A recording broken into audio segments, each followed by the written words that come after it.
হাতে লবণ নিয়ে চলে এসেছি টমেটোর জমিতে। আর এদিকে দেখো আমাদের কত টমেটো।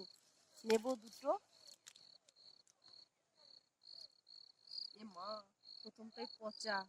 ছি ছি ছি। দেখো নিচে কি লাল লাল হয়ে আছে গাইস। এই দেখো একটা লম্বা টমেটো পেয়েছি। তো আমি এখন খাবো এটাকে। একটা খেলে হবে না, আমার দুটো লাগবে।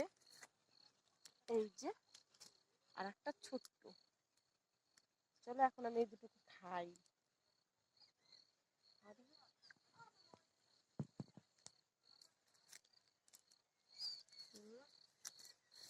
গাছ থেকে তুলে একেবারে মুখে দিয়ে দিলাম, ধুতে হলো না, মুছে নিলাম। কেউ খাবে? টাটকা সবজি।